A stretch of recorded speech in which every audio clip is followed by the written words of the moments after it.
इस दर्द को मैं आज तक झेल रही हूँ। ये हम सब की लड़ाई है। वो यही बोलते हैं ये उसका मामला है, वो उसका मामला है। आज बल्टाना और चंडीगढ़ के फाटक पर जाम की स्थिति बनी रही।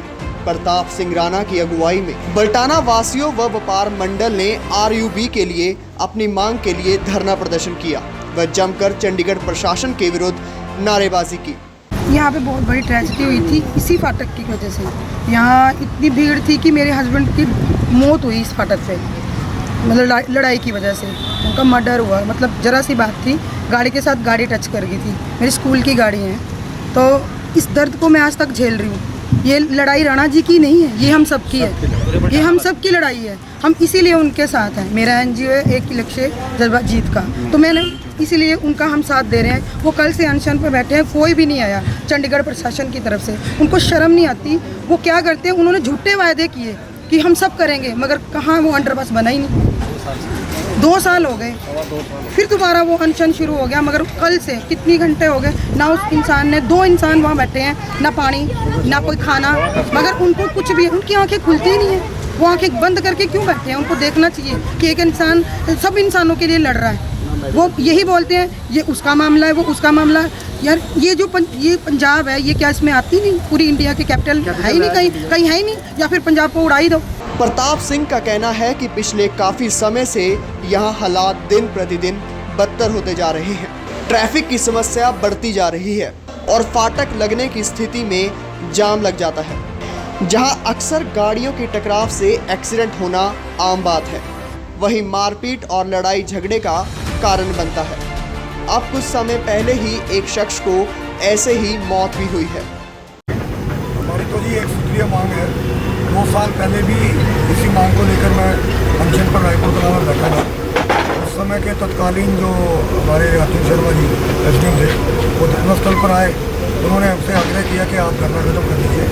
तो मैंने उनसे यही कहा था कि जी मैं अकेला ये निर्णय नहीं ले पाऊँगा। पूरी बल्टाना की जनता आएगी, रायपुर कला की पूरी पंचायत आएगी, जो वो फैसला लेंगे तो मैं उस फैसले पर ही पैर ले जाऊँगा। तो अगले दिन रविवार का दिन था। बल्टाना से हजारों की संख्या में लोग गए। रायपुर कला, मौली जगरा, विकास नगर जो सीधे सीधे प्रभावित होते हैं इस फाटक से, वो लोग आए। उन सब लोगों के सामने मंच से एसडीएम साहब ने ये ऐलान किया था कि 2 महीने के अंदर हम टेक्निकल पेपर वर्क कंप्लीट कर लेंगे इसका, और तीसरे महीने जो है इसका टेंडर करके हम काम शुरू करवा देंगे। तो मैंने कहा जी इसका प्रोसेस कितना हो? कहता हमारा तो आजकल बड़ा ऑटोमेटिक सिस्टम हो गया, लोग हमने 6 महीने के अंदर आपको तैयार हो गया। हम सब लोग बड़े खुशी खुशी वहाँ ये 2,500-3 हज़ार बंदों के बीच की बात है। और ये उन्होंने कमिट किया सबके सामने। राणा जी अनशन नहीं खोल रहे थे अपने, जबरदस्ती सबसे मिलकर चलो जैसा कैसा सबने कहा। पब्लिकली जो बात कही है पब्लिकली को कमिट करने के बाद 2.5 साल हो गए इस बात को, 2.25 साल। उसके बाद कोई एक्टिविटी नहीं हुई। इनका आर्किटेक्ट आए हैं, सर्वे करके, लेकिन काम कुछ नहीं हुआ। टेक्निकली कोई काम नहीं। और 35 कॉलोनी है। तो ये पिछले साल जो है, ये जो अंडरपास की जो प्रपोजल है, ये क्लियर हो चुकी है। फाइनेंस सेक्टर की मीटिंग में पास हो चुकी है। लेकिन दिक्कत अब कहाँ आ रही है कि अभी थोड़े दिन पहले मैं फाइनेंस सेक्टर से मिला था, कोरोना होने से पहले उनको, अभी तो कोरोना हुआ था उनको। तो उन्होंने क्लियर कहा, यार मैं फ्रेंकली कह रहा हूँ कि हमारे पास बजट नहीं है। और उस बजट के चक्कर में डायरेक्टली तो बोल नहीं रहे, जो ऑब्जेक्शंस रेलवे की तरफ से आ रहे हैं उन लेटर्स को जो है ना डिले कर रहे हो। रेलवे ने 8, ये इनके इंजीनियर खड़े हैं, इनसे पूछो, मेरे को लेटर पड़ा है। इन्होंने 8 ऑब्जेक्शन लगाए। इन्होंने 4 के जवाब दिए, 4 के छोड़ दिए। अब वो 4 के लिए जो है ना, इनके फिर चिट्ठियाँ जाती है कि आपने 4 के जवाब नहीं दिए। दोबारा फिर एक महीने का जवाब, एक महीने बाद एक लेटर का जवाब दे रहे हैं। आज ये एसपी साहब आए थे, इन्होंने मेरे को बताया कि हमारे 2 ऑब्जेक्शन रह गए हैं और वो बहुत ज़रूरी है। एक तो जहाँ वाटर लॉगिंग होगी उसकी निकासी कहाँ से होगी, उसका जवाब कोई नहीं है। दूसरा ये जो अंडरपास की अप्रोच है दोनों तरफ, उसका जो खर्चा है वो कौन करेगा? आप करोगे कि हम करेंगे? 2 जवाब चाहिए हमें, उसके बाद हम ब्लॉक डाल देंगे। ये 2 सिंपल से जो है ना वो जवाब नहीं दे पा रहे। कम 2 से 3 हज़ार कम से कम दुकानें हैं। बल्टाने में 34-35 करीबन कॉलोनियाँ हैं। और जितने भी यहाँ प्रवासी हैं, रहने वाले लोग हैं, कहीं ना कहीं चंडीगढ़ या पंचकुला से कहीं ना कहीं रिटायरमेंट लोग हैं। उनकी एक बहुत ही बड़ी ये समस्या ये है कि जो परला तो फाटक बन रहा है, आपको पता ही है, आरओबी बन रहा है 19 में, वहाँ तो हो नहीं सकता आवागमन आना जाने का। और यहाँ कम से कम 15 मिनट बाद ये फाटक बंद होता है। तो यहाँ प्रवासी जो है इतने के तंग हैं, क्योंकि बच्चों ने भी जाना, चलो अब तो लॉकडाउन है, स्कूल का भी वो रहा, लेकिन आना जाना सबका चंडीगढ़ से कहीं ना कहीं पंचकूले से जुड़ा हुआ है। किसी का उधर व्यापार है, वहाँ वालों का कई बार यहाँ व्यापार है, तो रिटायर कर्मी हैं बहुत सारे लोग।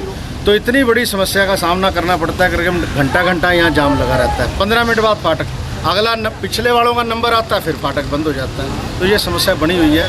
और पीछे अनशन राणा जी ने पीछे 2.25 साल पहले रखा था, तो वहाँ 4 दिन लगातार वो रहा था उनका। 5वें दिन वो आए थे और 5वें दिन उन्होंने 2000 बंदों में SDM साहब थे जो, उन्होंने आके इनका अनशन तोड़वाया। और सभी लोग इन्होंने बोला कि पब्लिकली जो है मेरे कमिट कर दो भी आप ये काम कब तक शुरू करोगे, 2 महीने आप बोल रहे हो, 3 महीने ले लो, लेकिन पब्लिकली बोल दो। तो उन्होंने कम से कम 2000-2500 बंदों की एक मीटिंग थी, कॉलोनी वासी यहाँ बैठे थे, तो ये बात हुई थी कि भी 3 महीने के अंदर ये शुरू हो जाएगा। तो उन जो ऑब्जेक्शन थे वो 4 तो उन्होंने क्लियर कर दिए। तो प्रपोजल भी आई, उनके आर्किटेक्ट भी आए हैं, लेकिन ये काम सिरे नहीं चढ़ा, कहीं ना कहीं अधूरा रह गया। तो अभी हमारी चंडीगढ़ से हमारी प्रशासन ये गुहार है, जिसके लिए हम बैठे हैं यहाँ पर। आज दूसरा दिन हो गया, 35-40 घंटे तो हो गए। हाँ, तो 40 घंटे से उन्होंने कुछ नहीं खाया। तो कुछ नहीं उन्होंने खाया, 2 बंदे हमारे बैठे हैं, तो उसका जिम्मेवार कौन होगा? अगर कोई तो प्रशासन से हमारी ये गुहार है कि जो है अपना काम जो है जल्द से जल्द करे और इसका हल निकाले। हम जो है कॉलोनी वासी, यहाँ 35 कॉलोनी वासी बहुत तंग है, बड़ी परेशानी झेल रहे हैं। तो आपसे ये विनती है, कहीं ना कहीं अपने मीडिया माध्यम से हमारी प्रशासन तक गुहार लगाएं और हमारी प्रशासन तक मैसेज पहुँचाएं। धन्यवाद।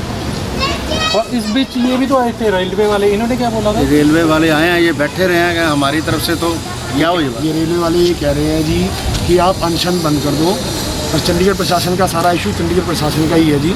तो चंडीगढ़ प्रशासन की तरफ से कोई नहीं आया।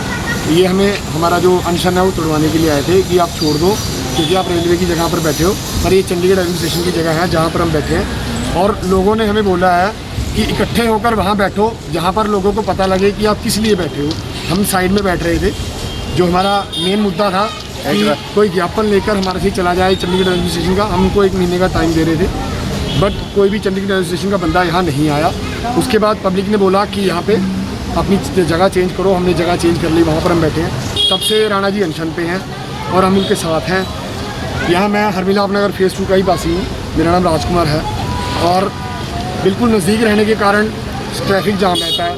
मुझे अपनी गाड़ी घर से बाहर निकालने के लिए भी आधा घंटा लग जाता है, सिर्फ गली से बाहर निकालने के लिए आधा घंटा लग जाता है। यहाँ कोई इमरजेंसी हो, किसी को कोई मेडिकल इमरजेंसी आ जाए, इवन एम्बुलेंस में यहाँ ऐसा भी हुआ है कि कई लोगों की मौत भी हुई है, एम्बुलेंस जाम में ही फंसी रह गई। इस कारण हम बहुत परेशान हैं। हमारे बच्चे गर्मी में परेशान हो रहे हैं, कभी हम ऑफिस टाइम से नहीं पहुँचते, कभी हमारे बच्चे स्कूल टाइम से नहीं पहुँचते। इतनी परेशानी हमें है।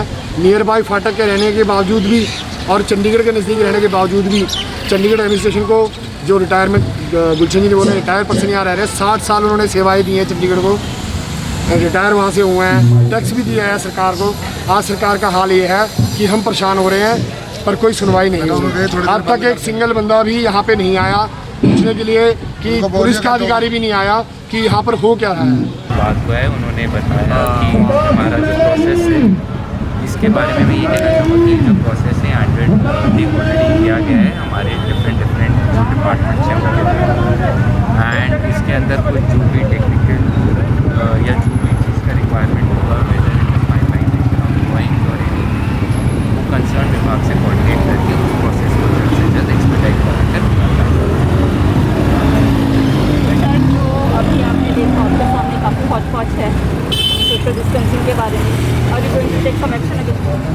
Ma'am, social distancing and wearing of mask and everything, अभी मेरे यहाँ बीच में भी कुछ साथी खड़े हैं जिन्होंने मास्क नहीं लगाया हुआ अपनी मीडिया के साथ, तो मैं इसके बारे में ये हमारी खुद की जिम्मेवारी है सबसे पहले कि हम सोशल डिस्टेंसिंग नॉर्म्स और सबका पालन करें, और ताकि हम जो भी कोरोना को आगे फैलने से रोक सकें, ये हमारा जिम्मेवारी है। और हाँ, जहाँ पर जो भी वायलेशन होंगे उसके अगेंस्ट एक्शन और ये जैसे आज ट्रैफिक, कल से ट्रैफिक रुका हुआ है इस तरह से, जी, तो प्रशासन के संज्ञान में नहीं आया अभी? मैम, मेरे पास जब मेरे संज्ञान में आया तो we are taking action and we are always with the people and working for